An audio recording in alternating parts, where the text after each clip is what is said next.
Thank you, Deputy Speaker. Deputy Speaker, unquestionably the most important issue facing Australians today is the cost of living. People are struggling to make ends meet, they're struggling to put food on the table, they're struggling to pay their energy bills, and more Australians than ever before are in housing stress, unable to pay their rent, unable to pay their mortgage. But the question that this House has to consider is, what can we as governments do about that? And unfortunately, the Liberal Party who moved this motion have presented no plan for what to do about it and no contrition for the fact that they left Australia in this state where we have extremely high pressures on cost of living and the highest inflation that we've had for more than a decade. When the Liberal Party left office, inflation was running on a quarterly basis at the highest rate in more than 2 decades. When the Liberals left office, they had food prices in Australia at levels of 54% higher than the global average. Australia was one of the most expensive places in the world to purchase food, despite us being a net food exporter.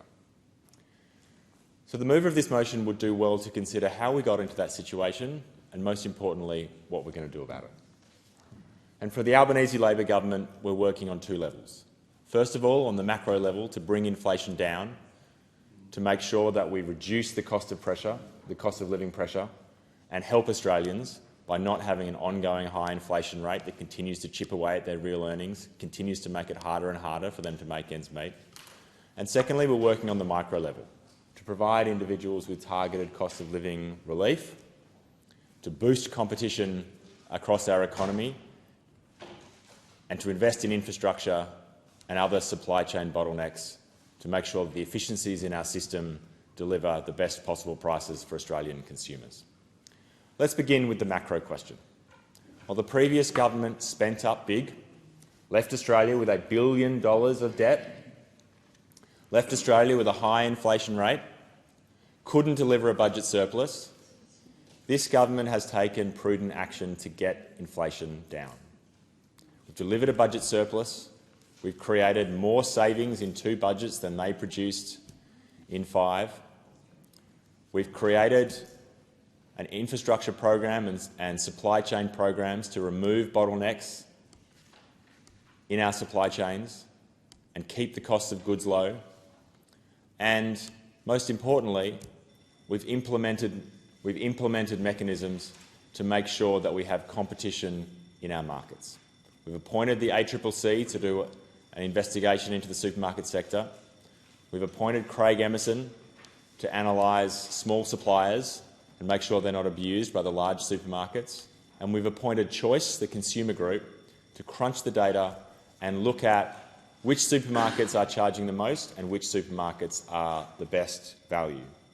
So across these measures, macroeconomic measures, microeconomic measures, the Albanese government is making real inroads to ensure that Australians are alleviated in their cost of living pressure. We bring down prices over time and make sure that more Australians can make ends meet.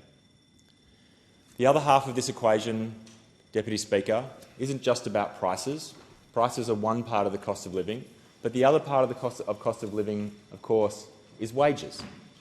The higher your wages, the higher the prices you can tolerate.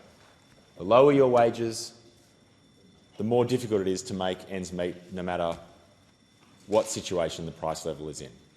And that's why the Albanese government has worked so hard to turn around the decade of zero wages growth that was presided over by the Liberal Party. And I'm an economist, Deputy Speaker, and if you ask me what the most extraordinary fact about the Australian economy over the last 10 years is, I would say it's that fact, that in 10 years we had zero real wages growth. 10 years in which Australian workers were going backwards. Despite growth in technology, progress right through our economy, expanding profits, workers were getting none of that. In fact, when the Liberals left office, real wages were falling at 3.5%. And now, under this Labor government, we've had 3 successive quarters of positive real wages growth. That's what we're doing about the cost of living, Deputy Speaker. bringing prices down by reducing inflation and increasing wages to help families make ends meet.